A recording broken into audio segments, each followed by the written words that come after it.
বৈষম্য বিরোধী আন্দোলনে গুলিবিদ্ধ হয়ে এখনো যন্ত্রণায় ভুগছেন অনেকেই। কেউ হারিয়েছেন হাত, কেউ হারিয়েছেন পা, কাউকে চোখ হারিয়ে বরণ করতে হয়েছে অন্ধত্ব।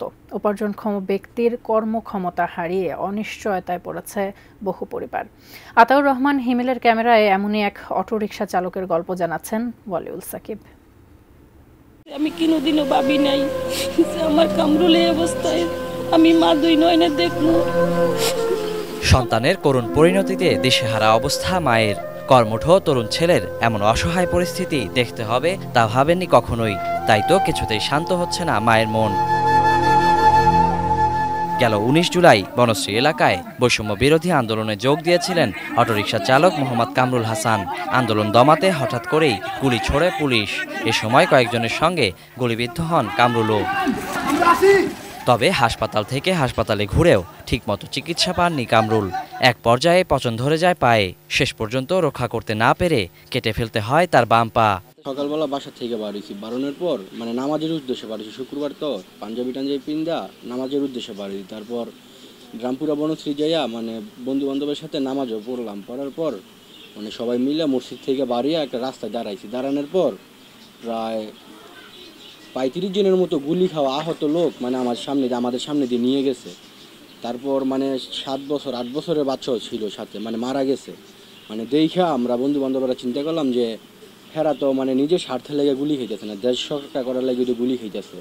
তো আমরাও আজকে সবাই মিলে আন্দোলনে যাবো, সবাই মতামত এক কইরা। তারপর এখানে ছাত্র ভাইরা ছিল, ছাত্র ভাইরাও ডাকতেছে যে তোমরা আমাদের সাথে যোগ দাও, নাইলে আমরা দেশ রক্ষা করতে পারবো না। তারপর আমরা সবাই এক নিয়ত কইরা এই আন্দোলনে যোগ দিই। তারপর এনতেনে আমরা স্লোগান নিয়ে থানার দিকে যাইতে লইছি। যাওয়ার পথে পুলিশের গাড়ি আসার পর আমরা পুলিশের উপরে কিছুই করি নাই, আমরা আমাদের মতো যাইতেছি। তারপর পুলিশ আইসা গাড়ি থেকে নাইমা ডিরেক্ট আমার দিকে ফায়ার করছে। ফায়ার করার পরে যে যেমনে পারছে অলিতে গুলিতে ঢুকে যাইতে আমরা 4-5 জন পারি নাই। তারপর আমাদের সবার পায়েই গুলি লাগছে, খালি একজনের মাথায় গুলি লাগছে। লাগার পর পুলিশ, আমরা যে 5-6 জন গুলি খাই পড়ে গেছি, পুলিশ দেখে সাথে সাথে গাড়ি নিয়ে চলে গেছে। পরে ছাত্র ভাইরা আইসা আমাদের হসপিটাল নিয়ে গেছে। নিয়ে যাওয়ার পর নিচে হলো যে অ্যাডভান্স হসপিটাল, হ্যাঁ খালি ব্লাডটা বন্ধ করে দিয়েছে, সেলাই করে ব্লাডটা বন্ধ করে দিয়েছে। পরে এখান থেকে বাসায় এসেছি। বাসায় আসার পর অনেক মানুষ আইসা বলছে যে হ্যাঁ আজকে বাসা থেকে বার করো না, পুলিশে দেখলে গুলি করে মাইরেও ফেলতে পারে বা দূরে নিয়ে যেতে পারে। তো আমার বাসার মানুষ ডরে আর সেদিন হসপিটালে নেই নাই। পরের দিন আমি ব্যথা সহ্য করতে পারতেছি না, এত পরিমাণ ব্যথা। পরের দিন আমার বাড়ির মানুষ বলতেছে যে যাও আর হইব, হ্যাঁ আগে হসপিটাল নিয়ে যাই। পরে হসপিটাল নিয়ে গেছে। হসপিটাল যাওয়ার পর গেছিল যে মুদ্দ হসপিটাল, হ্যাঁ যাওয়ার পর এক ডাক্তারে প্রথম বলছে যে তোমার কোনো সমস্যা হয় নাই, ওষুধ বড়ি খেলে ঠিক হয়ে যাইব। পরে আরেক ডাক্তার আইসা বলতেছে যে পা দেখা পা আমার অনেক শক্ত হয়ে গেছে। দেখা বলতেছে যে হ্যাঁ ট্রিটমেন্ট করা সম্ভব না, হ্যাঁ পঙ্গু হসপিটাল নিয়ে যান, আর যে কোনো টাইমে অতিরিক্ত ব্যথা হতে পারে, তাইলে হ্যাঁ অপারেশন করতে হইব। ওরা পঙ্গু হসপিটাল যাওয়ার পর ওখানে সারাদিন দৌড়াদৌড়ি করতে করতে পরে সন্ধ্যার দিক দিয়ে আমার অপারেশন এরিয়ার ভিতরে ঢুকাইছে। হ্যাঁ অপারেশন কইরা সিলাই টিলাই না কইরা হ্যাঁ বেন্ডিশ কইরা হৃদরোগ হসপিটালে পাঠাইছে। তো হ্যাঁ গুলি এপার হয়ে গেছে। লাগার পরে আমরা এক গুলিতে 2 জন আহত হয়েছি। প্রথম আমার পায়ে লাগছে, তারপর এগুলি বাড়িয়ে আরেকজনের পায়ে লাগছে। যাওয়ার পর পঙ্গু হসপিটাল হৃদরোগ হসপিটাল গেছি। হ্যাঁ প্রায় 1 দিনের মতো থাকা হয়েছে। পরে হ্যাঁ অপারেশন করছে, হ্যাঁ সিলাই টিলাই না কইরা বেন্টিশ কইরা আবার পঙ্গু হসপিটালে পাঠাইছে। পাঠানোর পর হৃদরোগ হসপিটালের কাগজ দেখা পঙ্গু হসপিটালের ডাক্তার বলতেছে পা কাইটে ফেলাই দিতে হইব। পরে আমার ফ্যামিলির মানুষ হ্যাঁ আর কিনু বলে নাই, সিট কেটে বাসায় নিয়ে আইছে। পরে বাসা থেকে আবার নিয়ে গেছে কেচিন হসপিটাল। হ্যাঁ যাওয়ার পর ডাক্তার বলল যে পা দেখা যে হ্যাঁ অপারেশন করমু, যে হ্যাঁ মাংস যেগুলো পয়সা গেছে এগুলা কাইটা মুইটা ফালায় যদি পা রাখা যায় তাহলে রাখমু, আর যদি না রাখা যায় তাইলে আরেক অপারেশনে পা কাইটা ফালাই দিতে হইব। তো এমনের অপারেশন করে নাই, দেখেই বলতেছে পা যে এই পা রাখা সম্ভব না। তারপর আমার বাড়ির মানুষ জিজ্ঞাসা যে হ্যাঁ পা কাইটা ফালাইতে হইব, আপনারা কি বলেন? যদি না কাটেন তাইলে পরবর্তী ইনফেকশন হইয়া হ্যাঁ বড় ধরনের সমস্যা হইতে পারে। এই কথা বলার পর আমার বাড়ির মানুষে বলছে যে আচ্ছা সমস্যা নাই, যদি পা কাইটা ফালাই দিতে হয় তাহলে সমস্যা নাই, আমরা জবানবন্দি দিতে রাজি আছি। ওরা আমাদের বাড়ি সে জবানবন্দি নিল। নেওয়ার পর অপারেশনের মাঝে ঢুকাইয়া পরে আমার পাগাইটা ফালাই দিতে হয়েছে।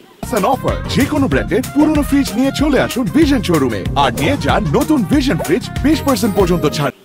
কামরুলের অভিযোগ, কোনো সংঘর্ষ ছাড়াই সেদিন আন্দোলনে হামলে পড়েছিল পুলিশ, নির্বিচারে গুলি ছুড়েছিল ছাত্র জনতার ওপরে। মানে কি বলবো, মানে আমাদের বলার মতো কিছু নাই। আমরা এমনের হয়তো আমরা পুলিশের উপরে আক্রমণ করতাম, পুলিশ আমাদের উপরে আক্রমণ করতো। আমরা পুলিশের তেমন কিছুই বলি নাই। মানে পুলিশ আইসা মানে আঙ্গোর সাথে কেউ সাথে মানে কথা বলার চেষ্টা করে নাই, মানে নাইমা ডাইরেক্ট মানে আমাদের দিকে ফায়ার করছে।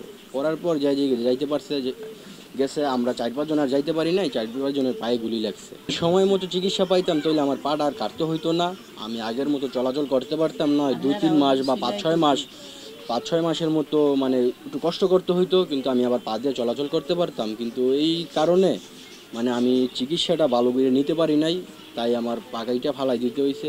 পাড়াপড়শি মানে খুব সহযোগিতা করছে আর কি, সহযোগিতার কারণে আমি বাইচে রয়েছি, নাহলে সম্ভবত আমি মানে গুলি খাওয়ার 7টা দিকের ভিতরে মারা যেতাম যদি মানুষের সহযোগিতা না করতো।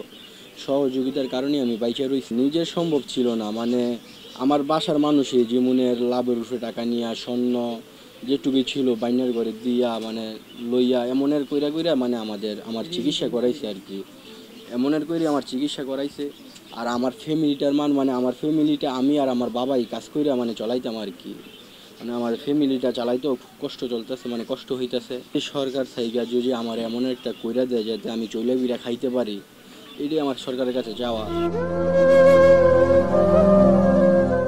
উপার্জনের প্রধান মানুষটির অক্ষমতায় অনিশ্চয়তায় পুরো পরিবার। ঘুরে দাঁড়াতে সরকারি সহযোগিতা চান কামরুলের বাবা মা।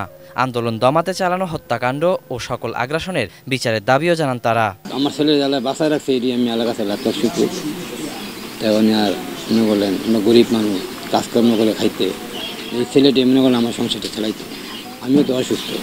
এই ছেলে সংসার চালাইতো, ছেলের বাপে অসুস্থ, একদিন কাজ করলে 2 দিন করতে পারে না। আমি এখন সংসার চালাই, অনেক কষ্ট করে মানুষের বাসায় কাজ করি, ছেলের ওষুধ জোগান লাগে, কিন্তু তার বড় কষ্ট লাগে না। কিন্তু রাত্রেবেলা যে সময় আমার ছেলে আমার সামনে শোয়, আমার অনেক কষ্ট হয় যে আমার এই বয়সের ছেলে পাওটা হারাইছে, তা তো কোনো আমার কষ্ট হয় না। যাই হোক, আমার ছেলে দেশের জন্য গেছে, দেশের সবার প্রত্যেকটা মায়ের সন্তানই গেছে, আমার সন্তান বলে কোনো কথা না। যে এমন অবস্থা হয়েছে, সরকার যাতে প্রত্যেকটা মায়ের সন্তানরে সুখ সুবিধা করা সুযোগ করে দেয়, যাতে হেরা চলে ফিরা খাইতে পারে। আমার মতন কত মারা চোখের পানি পালায়, আমার অনেক কষ্ট হয়। আমার ছেলেটার দিক তাকাইলে আমার ছেলে কত বড় পালওয়ান ছিল, এখন এই বয়সে একটা অঙ্গ নাই। যে সন্তানরা এই অবস্থা করছে তা করে তার আল্লাহ দান করে, আর তাদের কঠিন বিচার হয়। আমার ছেলে তো কোনো অন্যায় করে নাই, আমার ছেলে বলতে না, যারা যারা প্রত্যেকটা মায়ের সন্তান গেছে তারা দেশ রক্ষা লেগে গেছে, যাতে সন্ন্যাসারীর পছন্দ এইগুলো গেছে। সরকার যেন বৈষম্য বিরোধী আন্দোলনে ক্ষতিগ্রস্ত সবার দিকেই নজর দেয়, সেই দাবিও জানান কামরুলের পরিবার। Waliul Sakib, ATN news, Dhaka.